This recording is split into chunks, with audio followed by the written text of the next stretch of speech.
ప్రజాబలం AR news 5 కి స్వాగతం.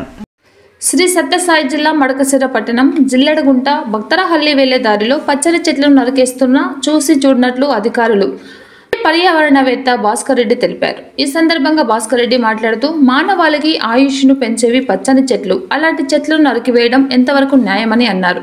అదేవిధంగా కరోనా మళ్ళీ విజృంభిస్తున్న సమయంలో మానవాళికి అంతా కూడా ఎంతో జాగ్రత్తగా ఉండాలి. మనకు ఆక్సిజన్ కావాలన్నా కార్బన్ డయాక్సైడ్ను చెట్లు తీసుకొని మనకు ఆక్సిజన్ అందిస్తాయి. అలాంటి చెట్లను ఎలాంటి అనుమతులు లేకుండా విచ్చలవిడిగా నరికేస్తూ ఉంటే పట్టించుకొని నాదుడే లేడు అన్నారు. రాజకీయ నాయకులంతా పార్టీలతో సంబంధం లేకుండా ప్రజలు అందరూ కలిసి దీనిని అరికట్టి చెట్లను రక్షించి మానవాళికి ఆయుష్ని పెంచవలసిందిగా కోరుతున్నారు. AR5 న్యూస్ సత్యసాయి జిల్లా మడకశిర పట్టణం రిపోర్టర్ ఈశ్వర్. పర్యావరణవేత్తని భాస్కర్ రెడ్డి. నా పేరు భాస్కర్ రెడ్డి.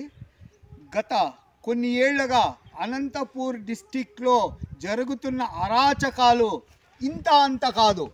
మనకు కరోనా ఏం నేర్పించిందంటే ఆక్సిజన్ లేక ఎంతోమంది చనిపోయారు. మరి ఇప్పుడు కరోనా స్టార్ట్ అయింది, కానీ ఈ విచిత్రం ఏంటో అర్థం కావడం లేదు స్వామి. ఈ డిఎఫ్ఓ గారు ఏం చేస్తున్నాడో తెలియదు. అక్కడి నుంచి కదలడు, అక్కడి నుంచే మాఫియాలు రన్ చేస్తున్నారు డిఎఫ్ఓ గారు. ఇక్కడ చూస్తే మొన్న చూస్తే లేపాక్షిలో 14 చెట్లు కట్టారు, 50,000 కట్టించాడు. దాంతోపాటు 50,000 కట్టించాడో 50 రూపాయలు కట్టించాడో అది అన్నెసరీ, వాళ్ళ ఇష్టం. కొట్టి మళ్ళీ 23 చెట్లు కొట్టాడు. ఎంతవరకు న్యాయం అండి ఇది? ఇప్పుడు చూడండి, ఇక్కడ 1 2 3 చెట్లు నరికారు ఈడ. ఓకే, బాగుంది. దీనికి నామకా వాస్తా 10,000 7,000 8,000 వేసేస్తాడు. ఈ 3 చెట్లు దాంతోపాటు అవి నరికేసి మొత్తం పర్యావరణాన్ని నాశనం చేస్తున్నారు. నేను ఒక్కటే ప్రతి ఒక్కరిని మడకశిర వాసులను నేను కోరడం, రాజకీయం అనేది పక్కన పెట్టండి స్వామి. మీకు నమస్కరిస్తూ మీకు చెప్తున్నది ఏమంటే పర్యావరణం అనేది ముఖ్యం. ఇప్పుడు కరోనా స్టార్ట్ అయిపోయింది. ఆ కార్బన్ డయాక్సైడ్ తీసుకోవాలంటే ఓన్లీ చెట్ల వల్లే అవుతుంది. కాబట్టి పర్యావరణాన్ని రక్షించండి. కాబట్టి ప్రతి ఒక్కరూ ఈ రాజకీయాలకు అతీతంగా ఈ చెట్లను పెద్ద పెద్ద వృక్షాలను నరకకుండా చూడండి స్వామి. ఈ మన అనంతపురం డిస్టిక్లో మన డిఎఫ్ఓ గారు 15 చెట్లు కొట్టారు అని నేను ఒక వీడియో తీస్తే ఒక మాఫియా రన్ చేస్తూ ఆ మాఫియా వాళ్ళని మా ఇంటి మీద పంపించాడు. ఏముందండి అధికారం డిఎఫ్ఓ గారికి? నా దగ్గర అన్ని రుజువులు ఉన్నాయి. ఆ వీడియో కూడా తామరకు పెట్టానండి. డిఎఫ్ఓ గారు మీరు దాంట్లో అబ్జర్వ్ చేయండి. మీరు 70,000 ఫైన్ వేస్తే మేము ఎక్కడ కట్టాలా? మా బతికేంటి? ఏం వాళ్ళకి మీరు పర్మిషన్లు ఇవ్వడం లేదా? ఇదే ఏరియాలో 1 ఇయర్లో 250 చెట్లకు ఇంతకన్నా పెద్ద చెట్లను నరికేయబడ్డాయి. అదే ఒక రైతు పెనాల్టీ వేశారు 17,000 20,000 సంథింగ్. అదే రైతుకు 47 వేప చెట్లకు ఎట్లా ఇస్తారండి స్వామి మీరు పర్మిషను? ఈ మడకశిర వాసులకి ఏం చేయాలనుకున్నారు? ఈ మడకశిరలో అనంతపూర్ డిస్టిక్లో ఓన్లీ ఫర్ మడకశిర ఏరియాలోనే గ్రీన్ సిటీ అని చెప్పొచ్చు. అలాంటిది పర్యావరణాన్ని పాడు చేయాలని చూస్తున్నారు స్వామి. మీకు ఏం అధికారం ఉందండి? మీరు వాళ్ళకు మెయింటైన్ చేయడం ఏంటండి? ఏం మీకు తెలీదా? ఒక ట్రాక్టర్ నిన్న మేము హ్యాండ్ ఓవర్ చేస్తే 1 అవర్కి వస్తారు మీ ఫారెస్ట్ ఆఫీసర్. 1 అవర్ మేము కాసుకొని ఉండాలండి. నేను ఇక్కడికి రాకపోయింటే ఈ 3 చెట్లు కూడా నేలమట్టం చేసేవాళ్ళు. మేము ఆ ట్రాక్టర్ దగ్గర ఉండాలా? మీకు ట్రాక్టర్ నెంబర్ పెడితే సీజ్ చేయాలని మీకు లేదా? ఎలా చెప్పండి? మీరు ఏం చేస్తున్నారు? ఫస్ట్ ఆఫ్ ఆల్ ప్రజలకు మీరే తస్మాత్ జాగ్రత్త. డిఎఫ్ఓ గారు మీరు ఆన్సర్ చెప్పాల్సి వస్తుంది.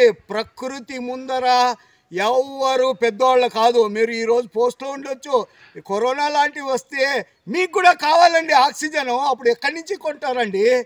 ఆక్సిజన్ లేక ఎంతోమంది చావున పడ్డారు. ఇప్పుడు అనంతపూర్ డిస్టిక్లో 2 కరోనా కేసులు వచ్చాయండి.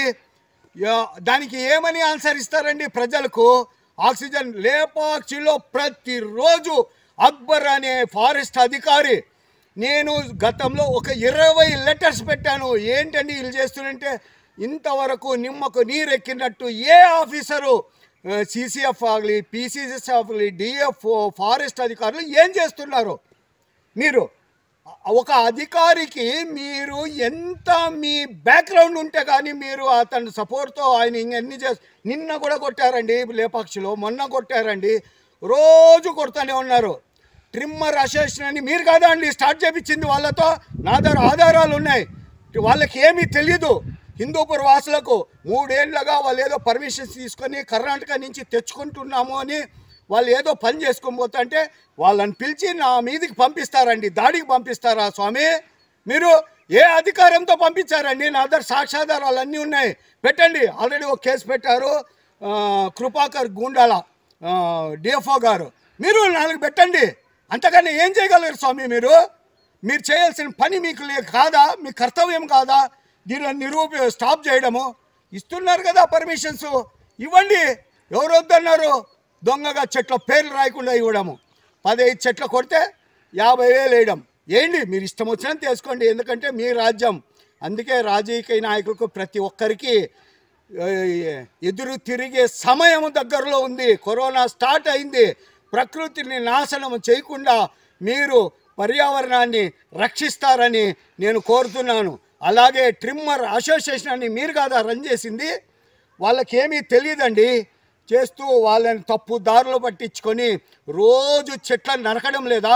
రోజు పేపర్లు మీరు చూడడం లేదా? స్వామి, మాది కరువు జిల్లా. ఆల్రెడీ కళ్యాణ్ దుర్గం, రాయదుర్గం, కరువు ఛాయలు కాదు కదా, ఒక మొక్క కూడా లేవు. మడకసిరాలు అంతో ఇంతో ఉన్నాయి. హిందూపూర్, లేపాక్షి, చిలమత్తూరు మొత్తం మాఫియాతో కుమ్మక్కయ్యి నేను ఎన్నో లెటర్స్ పెట్టాను. కుమ్మక్కయ్యి ఫారెస్ట్ అధికారులు మొత్తం నేలమట్టం చేశారు. తస్మాత్ స్వామి అయ్యా, మా ఏరియా కరువు జిల్లా. చిత్తూరు ఏరియాలో మీరు ఎక్కడ వర్క్ చేసి వచ్చారో తెలియదు, కానీ మా కరువు జిల్లాలో అట్లా చేయొద్దండి స్వామి. ప్రజలకి ఏం ఆన్సర్ ఇస్తారు? ఇప్పుడు కరోనా స్టార్ట్ అయింది, ఇవ్వండి. మీకు తెలీదా ఇది ఎవరు కొట్టారో? మీకు తెలీదా? చెప్పండి మీ వాళ్లకు. ఏం వాళ్ళు ఇంతవరకు ఆరాంగా ఉన్నారు. మేము ఇస్తే మాకు ట్రాక్టర్ పట్టుకొని ఇవ్వాలా? మా డ్యూటీ కాదు స్వామి. మేము ఇన్ఫర్మేషన్ ఇస్తాం మీకు, మీరు చేయాలా. అట్లే వోల్టా యాక్ట్ అనేది ప్రతి ఒక్కరూ రెవెన్యూ అధికారులు కూడా హక్కు ఉంది, కానీ వాళ్ళు ఎక్కడా చేయడం లేదు స్వామి. వాళ్ళు మామూలుకి మొన్న చెప్పారు మడకసిర ఎంఆర్ఓ గారు, అరే రాముని కాలం నుంచి ఉందండి, మీరు ఏమన్నా చేసుకోండి, మాకు సంబంధం ప్రకృతితో పెట్టుకోవద్దండి స్వామి. లేపాక్షి ఎంఆర్ఓ గారు కూడా అంతే, 6 నెలల నుంచి రిపోర్ట్ స్వామి అంటే ఇదో భాస్కర్ రెడ్డి గారు ఇస్తాను అదో ఇస్తాను అంటున్నారు, కానీ అది కరెక్ట్ కాదు. పోలీస్ అధికారులు మరి ఈ ఇసుక మరి కొన్ని చేయడానికి కొన్ని డిపార్ట్మెంట్స్ వాళ్ళకు కూడా ప్రతి ఒక్కరికి కర్తవ్యం. మనుషులైన మనకు కూడా ప్రతి ఒక్కరూ నిలదీసే హక్కు అనేది ఉంది. అవన్నీ సద్వినియోగం చేసుకొని పర్యావరణాన్ని కాపాడుతారని ప్రతి ఒక్క ప్రజలని మనం ఇక్కడ చూస్తున్నాము. ఈ చెట్లను నరికి ఈ మొద్దులు ఉన్నాయి చూడండి, ఇవి చికెన్ మటన్ నరకడానికి 2,500 నుంచి 300 దాకా దీనిని బెంగళూరుకి తరలిస్తూ ఇక్కడికి సుమారుగా 100 కిలోమీటర్లు తరలిస్తుంటే ఎంతమంది ఫారెస్ట్ అధికారులు, పోలీస్ అధికారులు, ప్రతి ఒక్కరూ వీళ్ళైతే ఏమి సమాజంలో ప్రతి ఒక్కరి కర్తవ్యం తరలించుగా చూడడం. ఇవన్నీ వుడ్ మాఫియానే ఇక్కడున్న ఫారెస్ట్ అధికారికి ప్రతి ఒక్కటి తెలుసండి. వాళ్ళకి తెలియకుండా ఒక ఈశ్వరుడు ఆజ్ఞ లేనిదే చీమైనా కుట్టదు అంటారు. అలా ఫారెస్ట్ అధికారులకు తెలియకుండా ఏమీ జరగదు. ఇక్కడ నిన్న ట్రాక్టర్ నేనే ఆపి లొకేషన్స్తో సహా షేర్ చేస్తే మీరు రాలేదండి అంటాడు. లొకేషన్స్తో నేను వస్తే ఏమి, రాకపోతే మాతో పని ఏముందండి? లొకేషన్ రా అంటే అర్ధ గంట అయినా అతను రాలేదు. 45 మినిట్స్ వెయిట్ చేసి మరీ నేను అక్కడ టౌన్లో నుంచి ఇక్కడికి వస్తే ఆ చెట్టు లేదు అప్పుడు నేను చూసాను. మరి ఇప్పుడు ఈ 3 చెట్లు కనీసం అవి ఇంకా ఆయుష్ ఉంది కాబట్టి ఆ చెట్లు బతికే ఉన్నాయి. ఇలాంటివి జరగకుండా చూడడము ఫారెస్ట్ అధికారులకి ప్రతి ఒక్కరి కర్తవ్యం. కాబట్టి తస్మాత్ కరోనా స్టార్ట్ అయింది, ప్రతి ఒక్కరూ పర్యావరణాన్ని రక్షించండి. ప్రతి ఒక్కరూ ఒక మొక్కను పెట్టి రక్షించండి పర్యావరణాన్ని. Thank you all. చెట్లన్నీ ఇవన్నీ కొమ్ము కట్లన్నీ ఇటుకల బట్టీలకు పోతాయి. ఇటుకల బట్టీలకు పోయి మిగిలిన ఈ మొద్దులు చూడండి, ఇది ఒక్క మొద్దు 2,500 రూపాయలకు బెంగళూరులో అమ్ముతున్నారండి. పోయే దారిలో ఇంతమంది ఆఫీసర్స్ ఉన్నారు, వాళ్ళకు తెలియదా స్వామి? ఇవి 2,500 రూపాయలు ఫైన్ వేస్తే 6,000 7,000 వేస్తాం. ఒక్క మొద్దు ఇది చూడండి, ఈ మొద్దు 2,500 రూపాయలు పోతున్నాయి. దీన్ని స్మగుల్ అంటారా, ఏమంటారు దీన్ని? పర్యావరణాన్ని పాడు చేస్తూ ఇలాంటి స్మగ్లర్ని వెంటనే పట్టుకొని వాళ్ళను తగిన శిక్ష వేస్తారని డిఎఫ్ఓ గారిని, కలెక్టర్ గారిని, ఇప్పుడు యంగ్ స్టార్స్ వచ్చారు, కలెక్టర్ అయితే ఏమి, సబ్ కలెక్టర్ అయితే ఏమి, జాయింట్ కలెక్టర్ గారు, ఎవ్రీథింగ్ యంగ్ స్టార్స్.